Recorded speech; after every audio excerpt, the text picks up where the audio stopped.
మా అయ్య ప్రాణాలకి నీ ప్రాణాలు అడ్డేసైనా ఇంటికి తెస్తాను. నువ్వెక్కువ ఆలోచించుకో. ఎందుకే అంత నీకు మొండి పట్టు? బాలరాజ్ అన్నది చుట్టూ 170 ఎకరాలు, మధ్యలో నీది ఇంత. మంచి రేట్ ఇప్పిస్తా, అమ్మేసి. అప్పుడు అన్నది సి సి సింగిల్ చెక్క. అయిపోద్ది. బొమ్మనిస్తే బొంబాయిలో పడతాం పంటలు. మీ అన్నకి వాడి బాబుకి ఇప్పటికే 100 సార్లు చెప్పాను, తోట కాదు కదా అందులో మొలిచే గడ్డి కూడా అమ్మనని మళ్ళీ వాడికి వెళ్ళి చెప్పు. దేనికైనా ఓ టా టా టమాటా టైం వద్దే.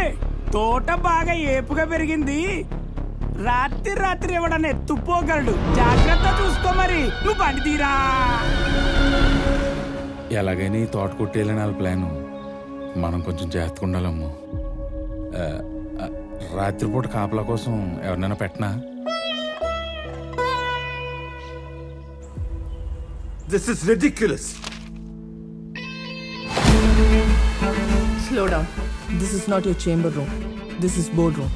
కూల్ మిస్టర్ ఆదిత్యరామ్, అది బైలాస్ లో ఉన్న కండిషనే కదా, ఇప్పుడు కొత్తగా పుట్టించిందేం కాదు. I know ఇది బైలాస్ లో ఉన్న కండిషన్ అని. నాన్నగారు ఎప్పుడో 30 ఏళ్ల క్రితం పెట్టిన కండిషన్ ఇది. ఈ కండిషన్ వల్లే అన్నయ్యని కూడా కోల్పోయాం. మర్చిపోయారు మమ్మీ. ఇక ఈ కండిషన్ అప్లై చేయకూడదని అప్పుడే కదా మనం అందరం డిసైడ్ అయ్యాం.